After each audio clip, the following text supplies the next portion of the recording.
Hello, I wanted to give some insight into some basic principles of essay construction. While this video is not directed on how to build a specific essay in this course, it's more focused on general principles of success that I think can translate in not only this class and beyond. These are principles that I apply in my own writing, strategies and philosophies that I have developed over 2 decades of academic writing. So let's look into some of the components I think that you need to think about and incorporate into your writing strategy to ensure success, or at least to strengthen your own writing style. So the first thing that is important is to know your goal. It's important to know, we need to know the destination that we're trying to get to.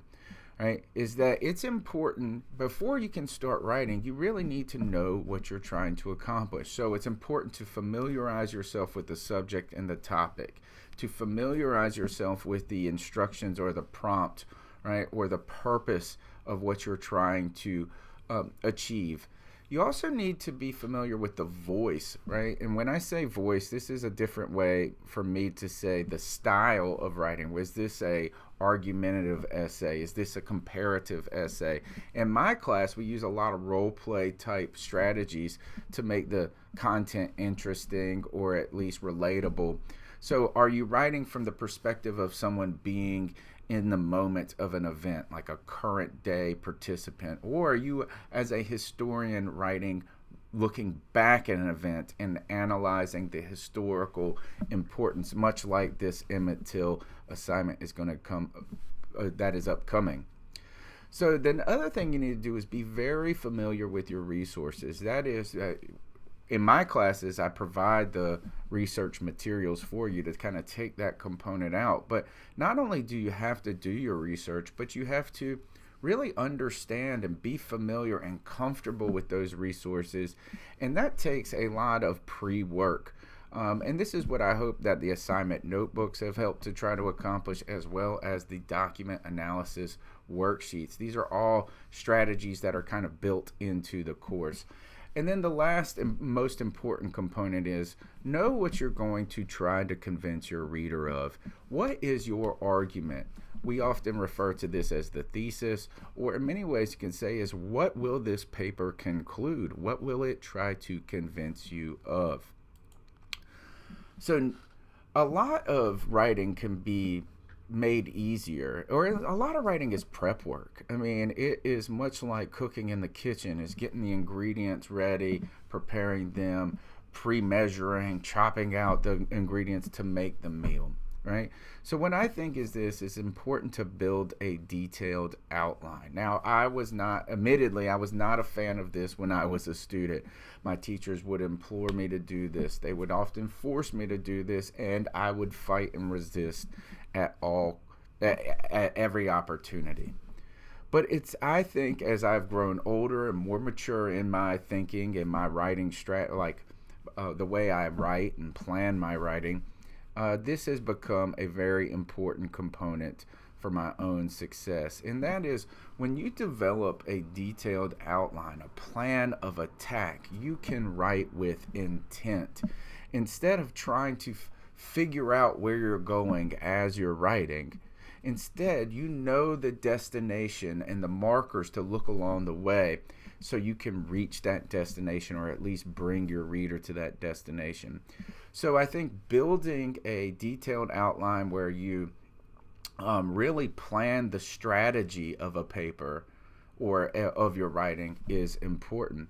It's also helpful to identify supportive source material that you want to integrate as you're fulfilling this plan of attack. Note the direct and indirect references that you'll integrate.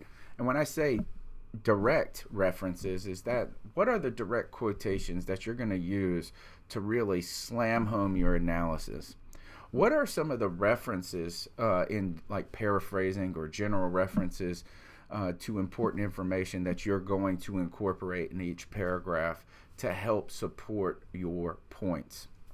The last part that I want you to think about when you're building an outline is to not just generalize your outline by saying introduction, about Emmett Till or about imagery, but really try to roll your sleeves up and carve out some really intentional statements, right? And so pre-write, what I suggest is to pre-write central components of your essay, like the thesis statement or the method statement or topic sentences for paragraphs.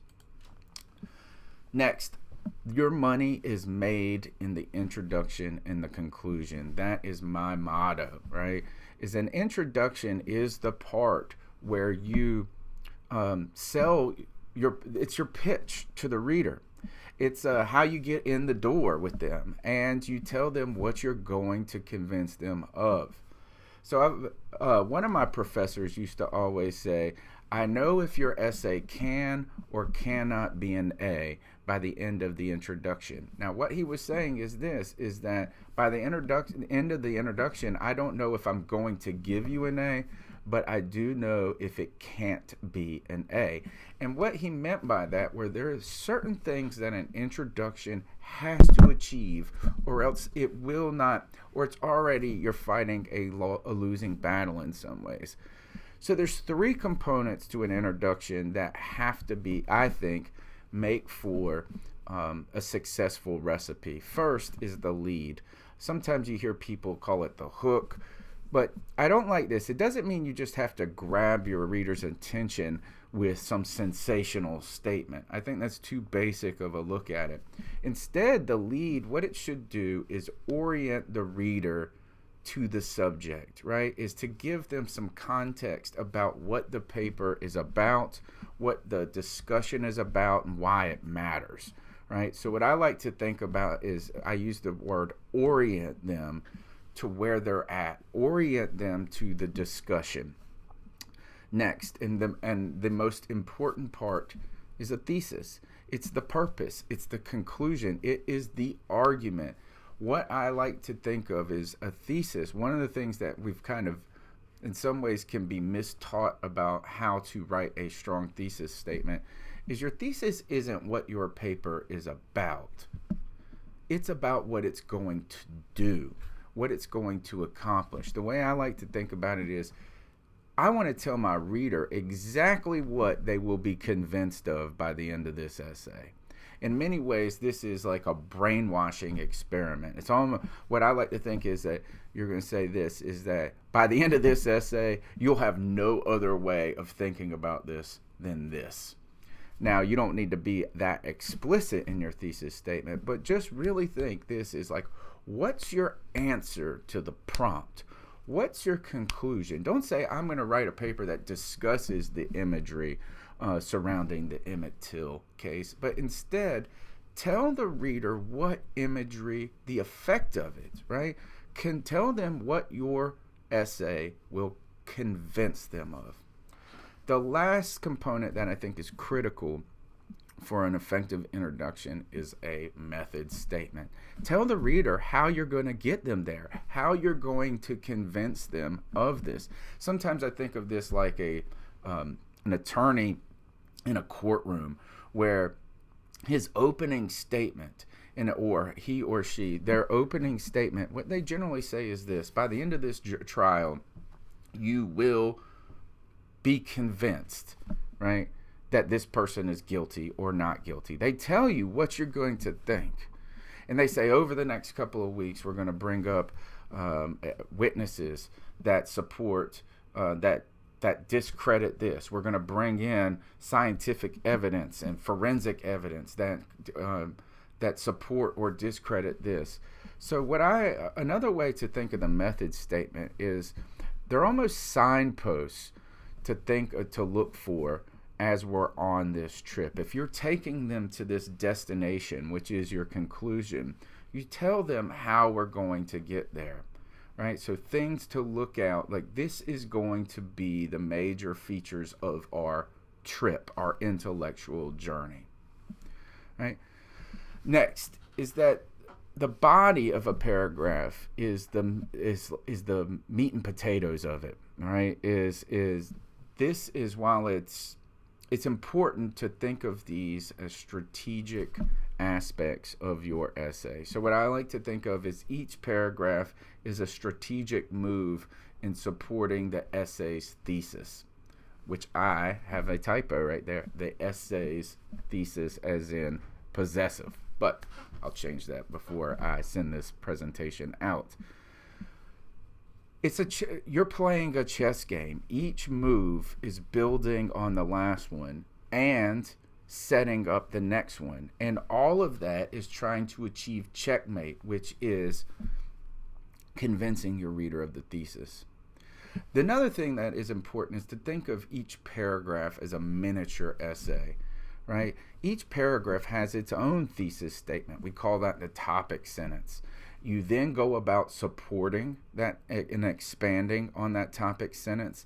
And at the end, I like to think of a concluding sentence. Now, there's different ways. We have ways of, there's not a formula each and every time, but what I like to ask myself at the end of every paragraph is, have I clearly expressed to my reader how this paragraph supports my central thesis? So that concluding sentence in some ways takes the reader by the hand and walks them back to the thesis statement and says, here, look, this is how it supports it. Next piece of advice is try not to do too much in a single paragraph. Think of each paragraph as a singular move, right? One idea, one goal per paragraph. Sometimes paragraphs try to take on too much and the reader gets muddled and lost in the process. So be very intentional in what a paragraph is going to achieve. And this is why that planning phase is so important. Again, it's critical to ask, have I demonstrated the connection between this paragraph and the central thesis? That's the whole point, right? Is to prove that thesis, and this paragraph is an essential move in that. And make sure that you know what that move is and how it fits into the grander strategy. And last, look, with internet writing, I know block paragraphs have become more and more popular, but in academic writing, we still indent paragraphs. So make sure that you're indenting your paragraphs when you are writing in formal academic prose, unless otherwise specified. We got to add credibility to our analysis. What's critical in any writing is to be convincing. And the way to do this is in history is to integrate historical support. You need to be precise. You need to have a lot of different varying evidence. Both primary and secondary sources are critical to developing a credible argument. So think of resources as a tool to support your analysis. I want you to make sure that you're diversifying your sources, both between primary and secondary sources, but also to not lean on any one source too much. But when you show a variety of sources, it adds to the credibility of your analysis. Now, be careful, however, to not use sources as the voice of your analysis, but instead and in support of your analysis and to add credibility. My former mentor, Dr. Carl Swanson, used to always say, use quotations sparingly like dollars. As that is, they're valuable, right? If you overuse them, they lose their value. But if you can use them in strategic ways, it can really add some real power to your writing. Polish, polish, polish. Writing is something that it's a skill. It's something that we have to practice over and over. But it's also something that it's important to note grammar and style, not because grammar and style alone are the important parts of writing, but instead, when you are polished prose is more convincing. Unpolished prose is not. What I like to think of is that grammar and stylistic rules, or guidance, should we say, are not the ends, but they're a means to the end. And that is, when you write, you want to write with clarity. And when you have poor capitalization, fragments, run-ons, passive voice, we could go through a list of things really, but mostly is making sure you're using complete sentences. Make sure you're avoiding incomplete sentences or avoiding run-on sentences, using proper comma usage and proper capitalization. What this does is makes your writing more clear. A lot of times I look at student papers and they have some really strong ideas, but those ideas are undermined by poor grammatical or stylistic execution. So what I like to do is number one, use the tools that are available to you. Make sure you're running the grammar and style check in Microsoft Word. Maybe consider integrating Grammarly into your browser base. But also make sure that you don't get too tired. What I have to do is, if you wait to the last second, you're just trying to get done. And a lot of times what I like to remember is that writing is a process. And so what I want you to do is to make sure that you give yourself enough time to finish your paper and step away, and then come back and revise. This isn't just a one-time thing. I labor over my writing still today. Can I rewrite this sentence to be more precise or concise or more convincing? I can continue to mull over it multiple times. So this is not something you just revise once or you just proofread once, but think of writing as this process. I want to also talk about, like I said earlier, is that your money is made in the introduction and the conclusion. Finishing strong is so important. If a movie has a bad ending, it doesn't matter how great the acting was, how great the plot was, how the cinematography was, is that the ending leaves a bad taste. It just leaves it's a lackluster. It just ruins all the things that you worked so hard for earlier. Basically, every M. Night Shyamalan movie ever made. So what I thought this was interesting is the end is only a beginning in disguise. And so much your conclusion is much like your introduction. It follows similar principles. I used to have one professor, Dr. Palmer, who always said, an introduction tells your reader what you're going to do. The body of the paper is this me doing it. And the conclusion is, that's what I just did. This is what I'm going to convince you of. This is what I'm convincing you of. That's what I just convinced you of. So make sure that you finish strong. A conclusion needs to bring it all together and really put a bow on it and make it so, hey, the reader has no other choice but to think what you convinced them of.